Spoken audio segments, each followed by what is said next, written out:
Hi, and welcome to Safe Space. I'm your host, the artistic psychologist. This podcast aims to end the stigma surrounding mental health, one conversation at a time. Welcome, and I hope you enjoy.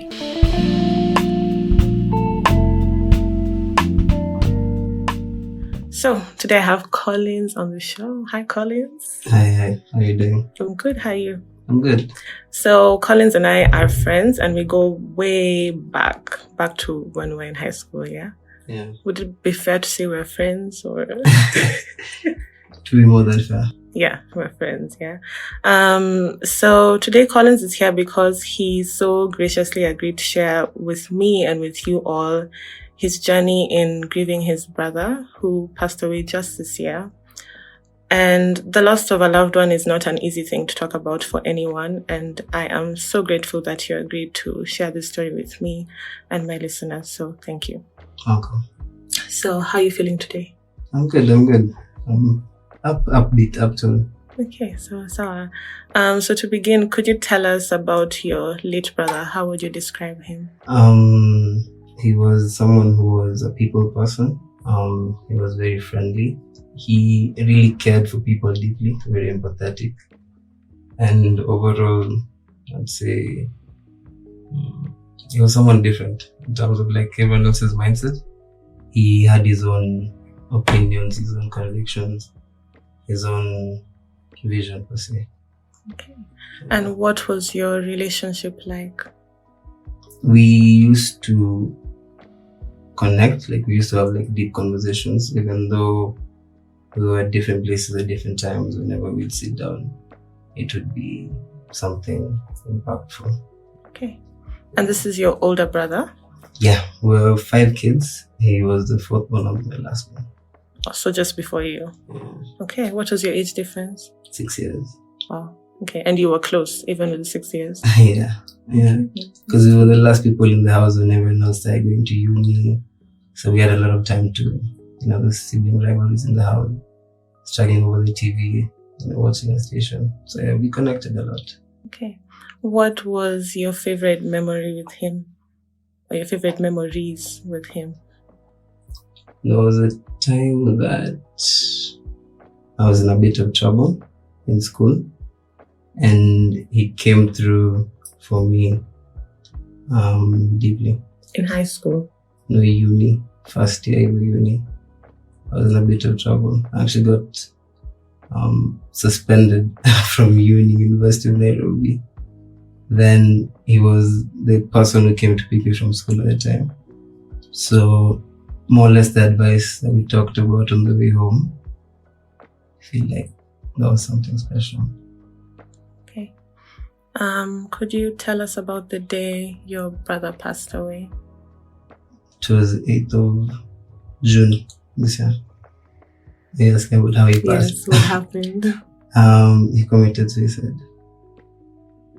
Would you like to tell us some more? By hanging. Okay. Yeah. And do you remember the first moments after you found out? How was that? Because my older brother came through to more or less tell me about it. The first, let's say, 10 seconds, I broke down for about 30 minutes before I could calm down, then now carry on to talk about it. So, yeah. Okay. And you told me it was your dad who found him in the compound? Okay, first family member. Initially, it was the guy who more or less manages the compound, let's say, because my mom was trying to find him. So she was like, so she told the guy who was handling the area to, go look for him. So he went through the compound, didn't find him, then he went to some like hidden spot in the compound, found him. So he panicked.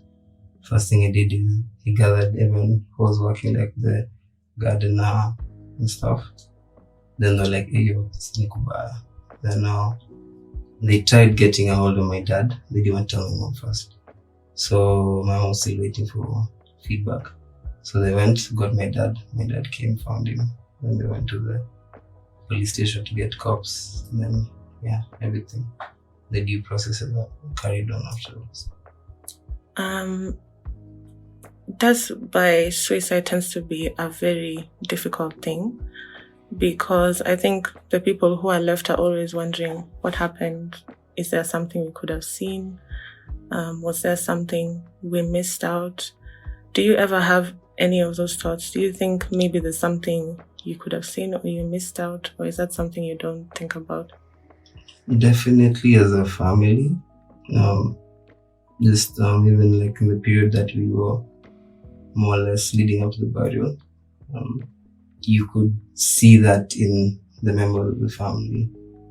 Even me myself, there are always questions that I always ask myself, like, could I have been more available? Because the period between that happening before that, he had just gone to hospital where he had schizophrenia. So he had like a period of about, I think, a month or two. Like around, he just checked in January. So I think the whole of December, he was in more or less an institute for the same.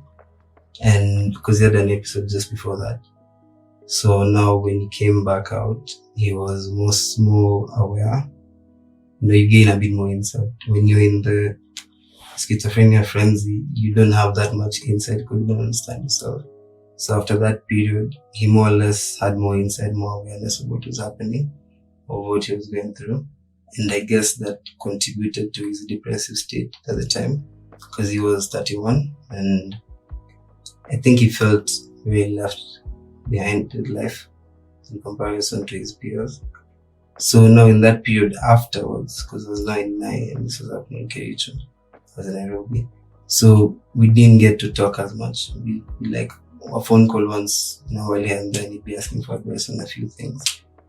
But yeah, definitely as a family, we sat down and thought, what could have we done differently? What could have we done better? There's always those questions because it's not something that you can just accept. You have to kind of think it through. So yeah, personally, I've also had those questions. But yeah. You've mentioned that your brother was schizophrenic, yeah? That's something not many people talk about. People who are schizophrenic, people in your family who are schizophrenic. How was that? How was it for your family? Was it difficult? Definitely. Because the first time we found out about it was in 2014 when he had his, like the initial episode, like the first time that he wasn't really aware of himself. So at first it was shocking because, you don't understand. And at the time, mental health wasn't something that this country had put in a lot of resources on. So even getting the right kind of treatment or even the right diagnosis was a bit hard to get. I remember we went to a number of hospitals, Nairobi West Hospital, went through a couple of them, but the good thing was my mom did psychology. So when that was happening, she more or less had a few numbers of people in that field. And then we landed in now Chiromo, in medical center in Chiromo, which is when now we kind of got the first actual treatment. And then he stayed there for about a month. Then now when he came back, he was more or less okay. He was, because we had lost him initially, like he didn't understand. He wasn't making sense. He didn't even know himself. And now when he got back, now he was more or less getting back to the old brother that I knew, the one that I knew, Then for the 6 years afterwards, he was in med. He was now using meds like on a daily basis because when you have schizophrenia, you kind of have to take certain pills to maintain your moods, to just more or less keep you sane to some degree.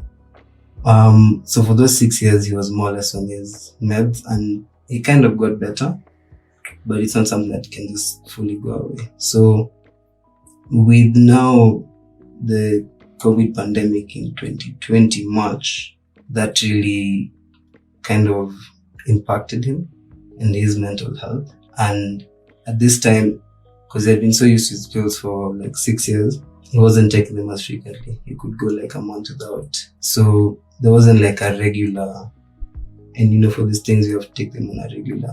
As for schizophrenic, you need the social support of your family and just even like your friends, just have social support. On top of that, you need the treatment to be consistent with the treatment and on a regular basis.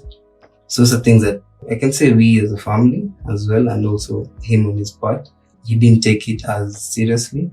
So he wasn't on regularly on his meds. So yeah, for a family that's going with someone going through the schizophrenic like mental health issue as a family, it's always difficult because there's a lot that comes with that. You're dealing with it, accepting it. It's a bit, especially since we're in an African setting, even for my folks, it was a bit hard, especially my dad, to accept that mental health is something that exists on this planet. It's something real. Initially, he didn't take it as seriously as it was like around 2014. But now after everything, we more or less as a family learned how to deal with it. Sometimes we'd have episodes. Then you more or less know how to maneuver the longer you're with it. But yeah. You mentioned that the pandemic affected your brother. Was it a matter of the lack of the steady social support that mostly affected him? Job. Mm-hmm. That was the first thing. Second thing is also the pandemic had a lot of fear and anxiety around it, especially at first when we didn't understand what it was. So, like just the whole overall thinking about the stage, you don't know if it's gonna end or not.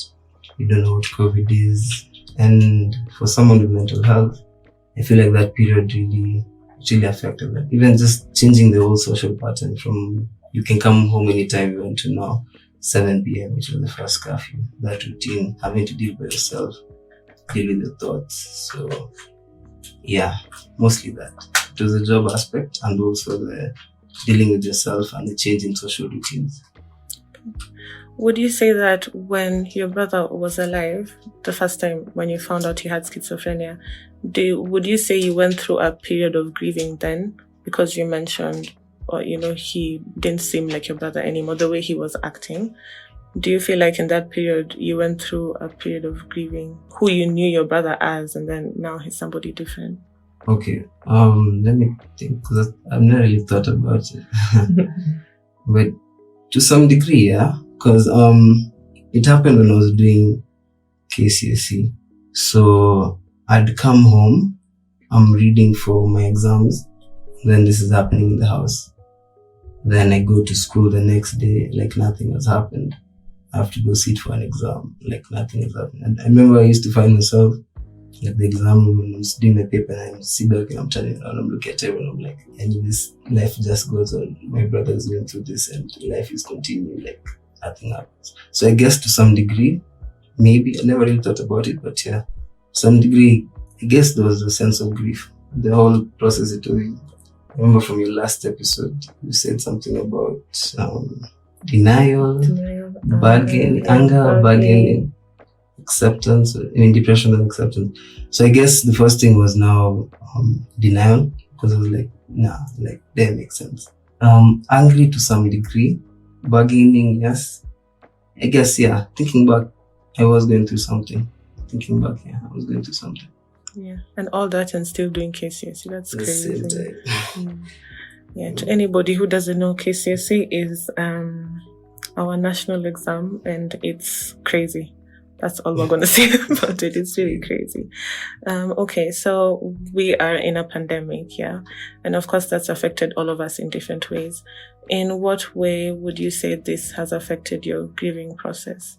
Okay, the first thing, of course, is the whole, even for the burial, not everyone could be able to come because at the time there was a spike in Kericho. So even guys who come from Nairobi were not able to come through. So even in terms of like social grieving, as you said in the previous episode, that of course was affected. But I feel like because it's been a year already of this, a year plus, we've more or less settled into a routine for our normal lives. So for me personally, I don't think it affected much. Because for me, I enjoy spending time alone. That's how I deal with my concerns and issues. So for me, taking time alone to just think about things. I feel like that's how I go through this thing. So for me personally, it hasn't affected me in any way. Yeah. Except the burial, because my friends weren't able to come through. Okay. And even with the curfew and the restrictions of where we can go, who we can hang out with, did you find yourself having to spend a lot of time at home? And did that make it more difficult or easier for you to just process everything? Just being at home with your family, I'm assuming.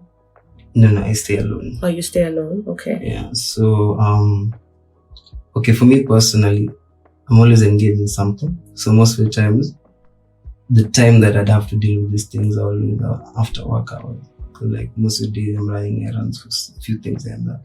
So after work hours, when you've eaten dinner, now you're just chilling and now you're thinking about things.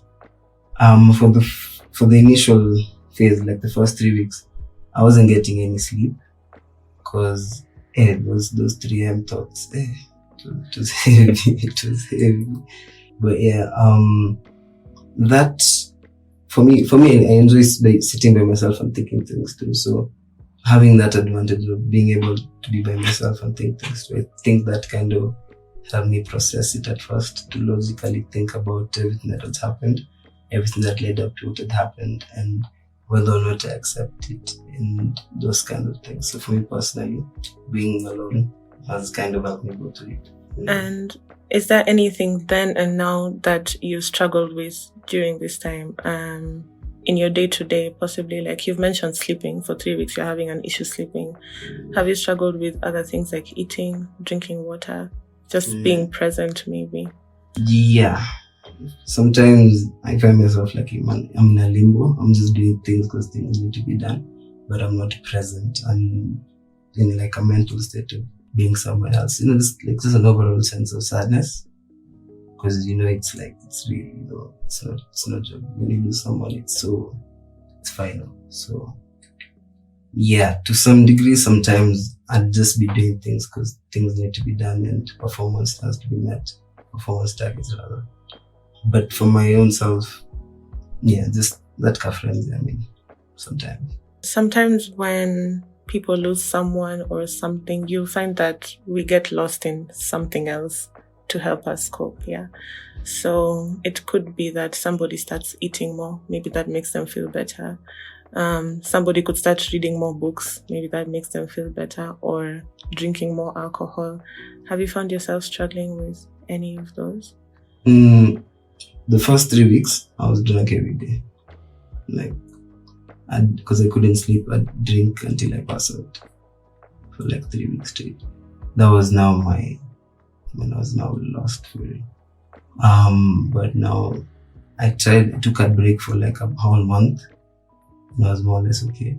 But I feel like currently where I'm at, I spend much more time writing poetry.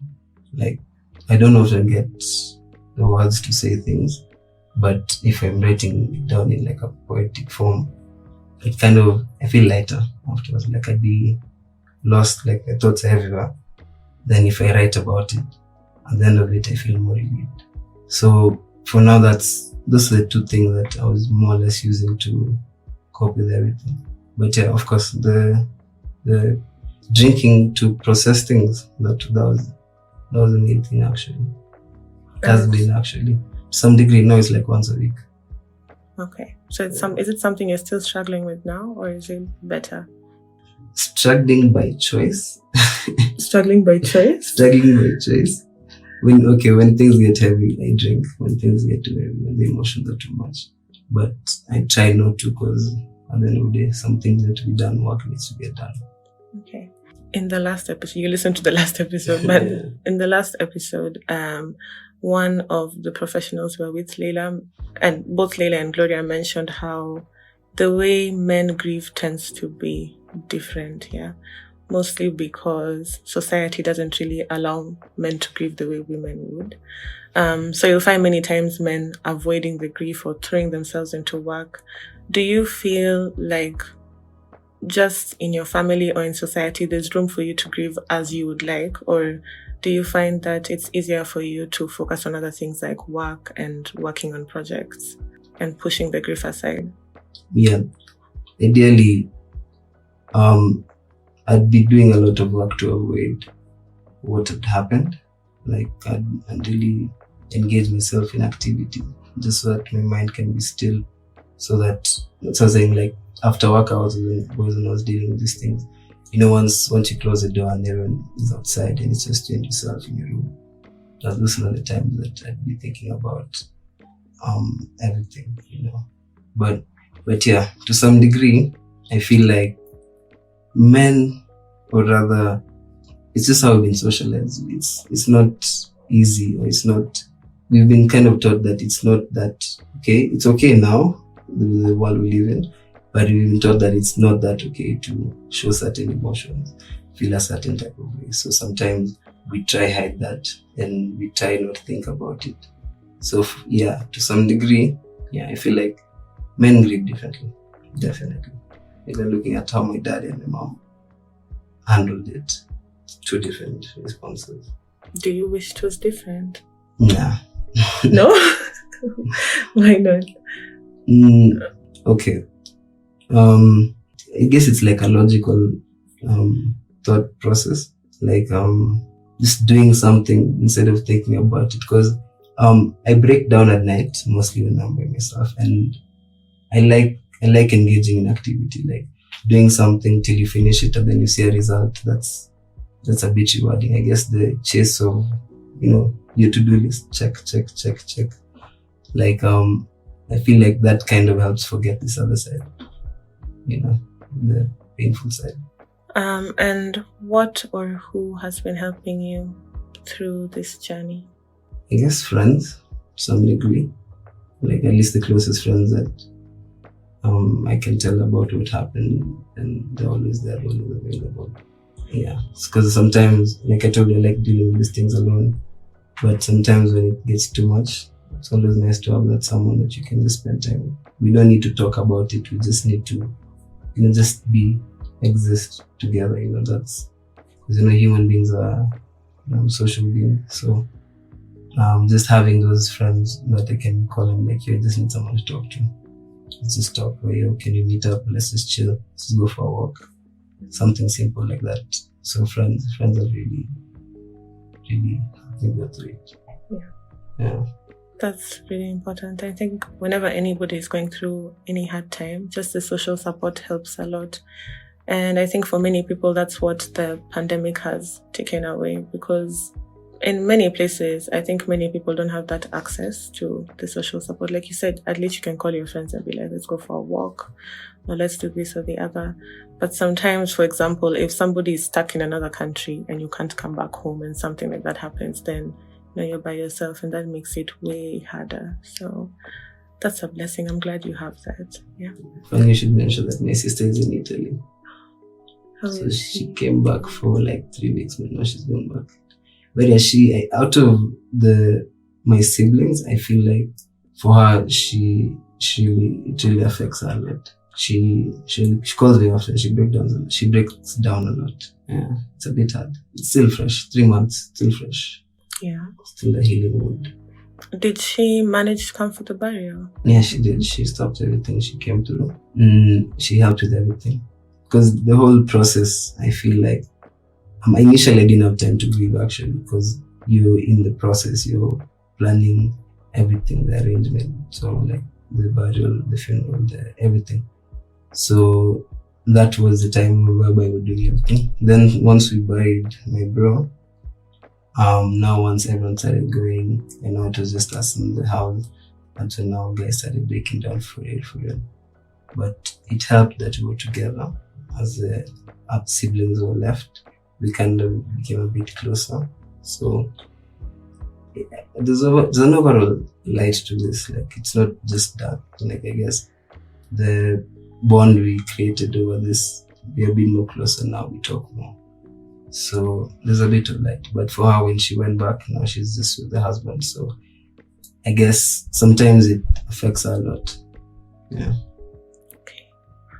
Yeah, I can imagine. That must be really difficult. What would you say has been the hardest part of this journey for you so far? Just losing my bro. It's that simple. Like it's like I would rather him alive with the mental health issues than him not being alive. Yeah. And do you ever feel any anger towards your brother for what he did? Because sometimes that happens. Nah. He was going through a lot. Like seeing the pain he went through, having that mental illness, seeing his episode, seeing his voice. There's no anger. There's no anger at all. Initially there was at myself because of things I could have done differently. But for him now, completely none. How would you say your brother has impacted your life? A huge part of who I am is because of my interactions with him.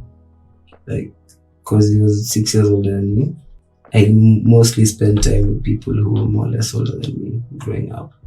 So it kind of made me more mature than my peers, especially when I was in primary and high school. I'd seen some of the things that most people see after finishing high school. So in terms of even my own social character, even initially how I used to be very socially active, very engaging with people, he has really impacted a huge chunk of who I am as a person. Because my early development years, between like maybe from like 9 until like 16 to 18, it was just him as the person I talked to mostly. So yeah. When people experience something like this, you find that many times people move from this state of being, let me call it naive, to all of a sudden you move into this state where it's like you're super aware and you're aware that, people can die and bad things can happen. Would you say that has happened to you? Do you walk around thinking like, oh, is somebody going to be next? What's going to happen? Is there another tragedy coming? I guess what made me more aware, rather what this experience has taught me is that like some things are important, some things may seem important but are not really. Because when that happened, you get to realize that it's important to have that relationship with your family. You can actually lose your family member, it can happen. They need to be your parents, they need to be your grandparents, it can actually be someone you grew up with. So I guess it made me more aware of what's important. Sometimes we get caught up in our own lives, in our own heads, in our own, just things that we're going through, oh, I'm late for this meeting, or I'm late for class, or, just life things, activities. But then what's really important is the relationship you have with the people around you. So yeah, definitely, I've become more aware of. Sometimes there's actually a quote that a friend of mine said, the best things in life are not things. Yeah. The clothes, these things, these material things. The best thing in life are actually the relationships we have with each other. So yeah, it made me more aware that I need to work on those relationships with my family, with my friends, basically with the people around me. Mm-hmm. Yeah. That's beautiful. I think many people, we have that awareness, but maybe at the back of our minds here. And it's unfortunate that for many of us, it will take something tragic or something that shakes us to happen for us to realize oh man, I need to treasure that or pay attention to that. But anyway, it is what it is. What would you say is giving you hope and comfort right now? Okay, I guess for me personally, I'm more or less doing what I want to do with my life in terms of what I'm doing for a living. So what I'm trying to grow, the dream that I have, the ideas that I want to put out there in the world, I feel like that gets me up every morning, that keeps me going. Sometimes going through the motions, sometimes things are good, things are bad. Being in the process, being in the journey of realizing your dreams. So I guess for me personally, that's it. For me, I enjoy what I do. I enjoy creating, and I'm working towards making something really impactful, so that I'm happy about that. I'm glad. Yeah. Any parting shots? Anything you'd like to tell people? In relation to grief, anything you would like to say? Let me plug my poetry. Teach.wordpress.com. Go read. But yeah, parting shot. Just give them roses while they can still smell them. Yeah, I think that's it. Okay, beautiful. Thank you so much for sharing all of that with us. Thanks for being open about it. I know it's not easy. Yeah, I really appreciate it, and I'm sure the listeners will too. Thank you so much. So that's the end of this episode, and that's a wrap for the first story in our series on grief.